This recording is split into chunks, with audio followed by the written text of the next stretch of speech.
We're about to go interview Representative Tony Gonzales. He is the congressman who represents the most miles of the U.S.-Mexico border, 42%, or two-thirds of the Texas-Mexico border. He is a big proponent of Ukraine military aid, Israeli military aid, and a 20-year Navy veteran.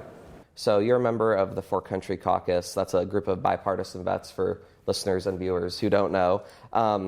Shortly after the October 7th attack, your group released a statement of support for Israel. Since then, though, the Israel military has conducted their operation in Gaza. 27,000 Palestinians have died. Human rights groups are describing the Israeli airstrikes as indiscriminate. You served overseas in Iraq and Afghanistan. You know the struggle of balancing, rooting out enemies versus protecting civilian life. Do you have concerns about their offensive that's gone too far and hurt too many civilians? I love serving on the Four Country Caucus. I'm one of the co-chairs. And what's great about the Four Country Caucus, it's a mix of Democrats and Republicans. All of us have served in different capacities, different services, and we all bring that national security focus to the table. And we were the very first group, one of the first groups to come out and be very vocal on this. I think back to my time in the military, having spent 5 years in Iraq and Afghanistan. War sucks. War is hell. Innocent people die in war. There are no winners in war. There are only losers. And so what happened on October 7th to innocent Israeli people is an atrocity. And Hamas is responsible for that. And I've been of the mindset, you don't reward terrorists, you kill terrorists. Right? But at the same time, you can't carpet bomb an entire population and expect good things to happen. Because we saw it in Afghanistan. You may kill one person, but that family is now upset, and you've inadvertently created 3 or 4 other people that are now against you. So I think it's very important that Israel or any army, any operation focus on military targets. Now that's tough to do in a very populated area, right? We saw that in Iraq in particular. When you're fighting street by street, it's very difficult. There has to be an exit strategy. We can't have these endless wars, whether it's Israel and Hamas or otherwise. I think part of that exit strategy, the United States needs to play a role in that. That role is this. We need to tackle the money. Where is Hamas getting its funding? Where is this getting its weapons? And we need to stranglehold that. I think that will help speed up the end of this process, if you will. But yes, I don't want to see anyone get, you've seen babies coming out of buildings, who cares what race or ethnicity they are. Anytime you see innocent people die, it's heartbreaking, and it needs to stop. So I'd much rather, and I've been pushing for the Israeli operation to be focused on the military. I believe they're doing that, but it's one of these things where war is hell. Absolutely. And now to the somewhat pretty much now deceased supplemental. Former President Donald Trump whipped pretty hard against the bill, kind of said, blame me if it doesn't pass because I will have had that sway over the Republicans in Congress. To be fair, also a number of progressives came out with their own reasons against it. Did lawmakers try and do too much in one bill? And what do you see as the future of Ukraine aid? Yes. So what happens in Washington is you pick something that makes sense, something that everyone agrees on. Everyone agrees that border security is important. Everyone agrees that we need to support our allies when they're on the battlefield, right? You can debate over how much or, the semantics of it, but everyone agrees with that. And then what ends up happening is you take that, you hold it hostage, you put as much other stuff in there as you possibly can, and you try to get it over the finish line. It's the play that they run over and over again. And too many times, that's what gets it sunk. So I've been speaking with the senators that built this out for months now. I think there's a lot of positive things in that bill, but there are also a lot of things that made no sense to me. One, you should never talk about illegal immigration and encourage it. The number should always be 0. It should not be any other number but 0, right? At the same time, there was no talk of legal immigration in this bill. What about those that are trying to do it the legal way? What about work visas? What about vetting people? Those are the type of, it was kind of doomed from the beginning in the mentality in which they were going. There were some positive things in there, raising credible fear standard. That would absolutely work. Increasing the number of ICE ERO flights, deporting people that do not qualify for asylum.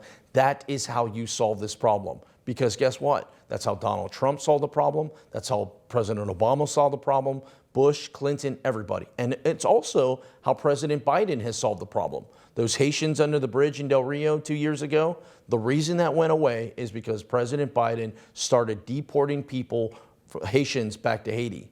And so there has to be some, but the president can do that today. I'm looking at, and I'll end with this, I'm looking at where do we go from here?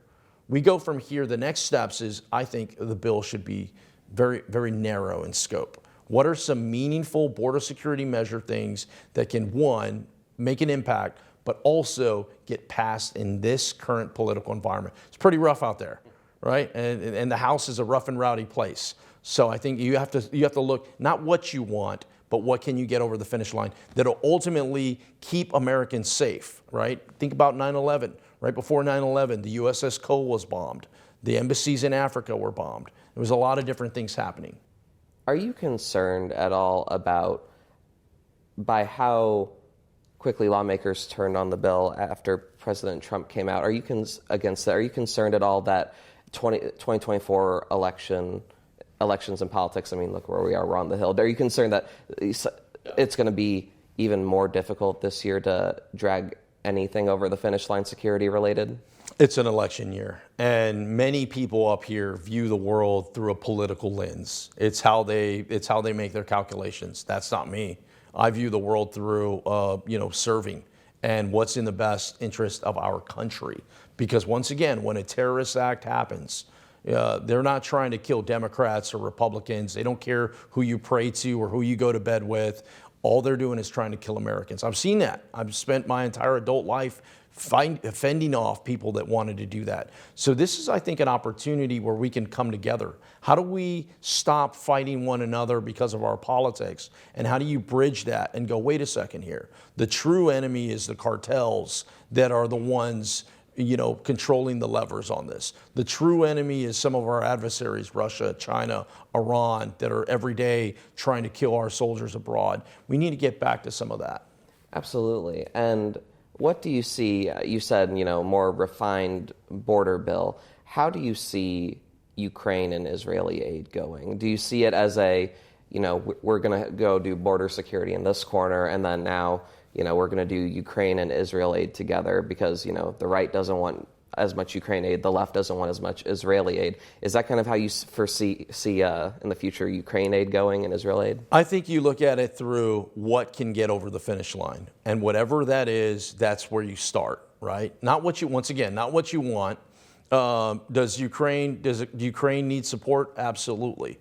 Blank checks aren't going to solve the problem because they've never solved the problem.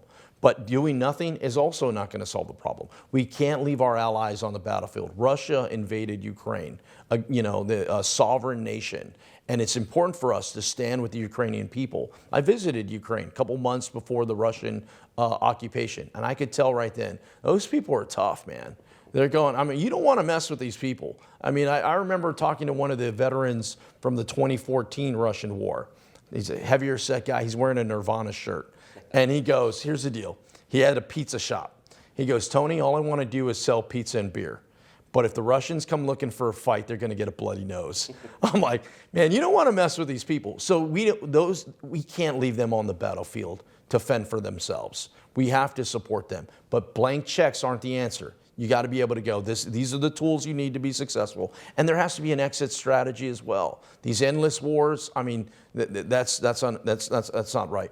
Israel, we have to stand with our allies. They're over here fighting against Hamas and trying to eradicate a terrorist organization. We got to stand with our allies. And border security makes a lot of sense. You're hearing more and more legislators talking about it. It's there. All you got to do is package in a manner that it makes sense. 370 pages with some of these other things, that clearly wasn't the answer. Who knew Ukraine had the toughest pizza makers in the world, really? Going to the border security, though, you represent the most miles of the U.S.-Mexico border, as if that has not come up at all during your many media interviews. That includes Eagle Pass, Texas, currently, which is at the center of a standoff between the federal government and the Texas National Guard. More than 24 other state governors signaled their support for Texas Governor Greg Abbott. The Guardsmen are, for viewers, they're in uniform but operating as state employees of the state of Texas. Sure. But are you concerned about the images of men and women in military uniforms keeping federal Border Patrol agents and kind of having from the border and kind of having that standoff at all? So my district stretches from San Antonio to El Paso. It takes me 10 hours to get from one end to the other. I have 823 miles of the southern border, 42% of the overall southern border, 2/3 of the Texas-Mexico border. And I remind people that try to parachute in and spew their talking points, you're never going to outborder me, right? I literally am on the border every single day. I understand it. I'm hearing from folks. And this is what I see, is Shelby Park in Eagle Pass is about a mile or so. And everybody's talking about Shelby Park. They're talking about the razor wire. They're talking about the state versus the federal government, and all the cameras and all the intention are there. The other 2,000 miles of the border to the left and to the right, nobody's talking about it. So the facts are on the ground. While it looks like there's this, the states versus the federal government, that's all the shiny object, right? What I don't want to see is that is a powder keg waiting to be lit. And the politics in today's environment, it's very nasty, right? Everyone's demonizing one another, and it's not healthy for our country at all. So I view it through the lens of this. So first off, the people on the ground should never be put in a position where you're working for the National Guard, that you're all of a sudden going against the Border Patrol, who's a federal agency, and vice versa, because that's not how it works. I think back to my time in the military. The boots on the ground, you're working together. Like whether you just are. You know those people. You relate with them. You maybe have a different mission, but it's really the same people, if you will. So this is where I think it's dangerous, where politicians throw fuel on the fire, because it's good politics, right? You're like, oh, that damn Joe Biden, we're going to get him. We're going to do, oh, that damn, governor of Texas, we're going to get him. And that, it's lucrative politically. I'm of the mindset that doesn't help us solve a problem. I'm a cryptologist. I see a problem and I try to solve it, right? So I'm trying to solve the problem. And part of trying to solve the problem is, what is the root of the problem? The administration did this early on and then they went away from it. The root of the problem, it gets complicated, but the root of the problem is this: the cartels control everything. So why aren't we going after the cartels? And I'm not saying send in SEAL Team 6 and, and that's not what I'm talking about. I'm talking about, you want to hurt an organization, you go for their money. Let's seize their money, let's seize their assets, let's hold them accountable. The razor wire, if somebody has crawled on their belly for 2,000 miles, have been through hell, no amount of razor wire is going to turn them around that last 1 mile, right? So a lot of things that are happening on the ground level are just the shiny object, is the political stuff. I'm trying to, how do you de-escalate? How do you de-escalate the situation and get to a real solution? Absolutely. And so pulling away from the shiny object, and going to the other 2,000 miles of border, do you believe that there is a role for the military to play in this migrant crisis? 100%. And what would that be? What would that kind of look like for a whole of border effort, rather than just this one contested mile in Eagle Pass? Intel is a prime example. We have to know what is, and what I think about the most is I think about, and I have this conversation with a lot of these agencies and actors, is to go, look, the migrant situation that's coming in, the sheer numbers, that's terrible. The amount of drugs and fentanyl that's coming over is terrible. But what I worry about the most, what keeps me up at night, is a terrorist attack. I'm talking about somebody that wants to come in, utilize this open border in order to kill Americans. And that's real. I mean, we're over here feeding the Houthis tomahawks every day, right? At some point, they're going to get mad, right? They already are. And they're going to go, you know what? Instead of sending drone attacks in Jordan, how about we send drone attacks in the United States? This is real. So this is the part where I think we have to know who's coming into our country. And I think the military can do that. Once again, armed guards, that's not the answer. It's tearing things out. But the secret sauce is this: Border Patrol has to get back to doing its function. They are the federal instrument that is in charge of this. And right now they're not. They've been pulled out of that, and they're essentially in processing. Let's pull them out of the processing and get them back out in the field. And then let's layer in the tools they need to be successful. Intel, technology, these are all things that can help them do their job.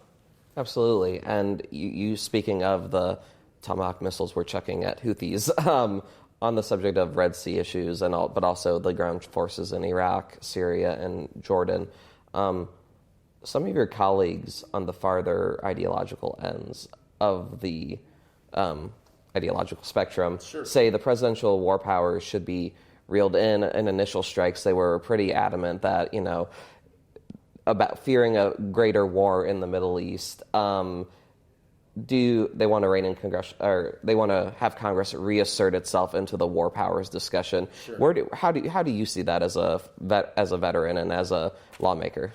I think our founding fathers were brilliant. They built 3 branches of government that made all 3 branches fight each other over power and influence. And so as part of the legislative branch, I'm always fighting against the executive branch to pull in more power and influence. And the legislative branch should absolutely, according to the Constitution, have a say in the matter. And it's not just the Biden administration. For a long time, the executive branch has always said, yes, however, I'm going to use my authorities to do, whether it's initial responses or whether it's executive orders or whatever it is. So there's always this back and forth. So I've been of the mindset Congress needs to play a greater role in this. We can't just be throwing rocks at the administration. I get it. It's fun. It's easy, right? I can't miss. I'm Mexican American, so it's like a piñata. It's like a piñata without a rope. You can't miss. You just always beating up the administration for everything that they're doing. But guess what? Does that make our troops any more safe?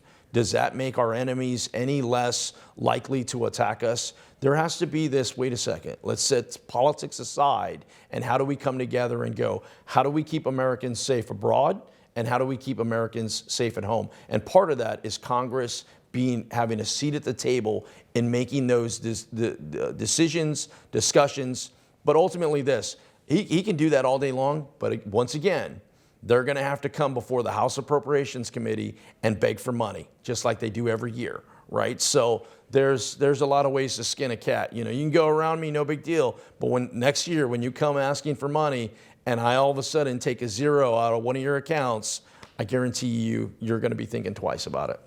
Yeah, and does that involve, a lot of times it's the authorization for the use of military force for the war on terror is justified for a lot of these military actions across, North Africa and the Middle East. Do you think that needs retooling, or do you think how do you view that? Yeah, of course, these AUMF has changed. The world has changed, but I've been of the mindset of repeal and replace. Right? Let's update it. Let's figure out what the new topic is. There are some people that just want to repeal it. There's some people that just want it to stay in place.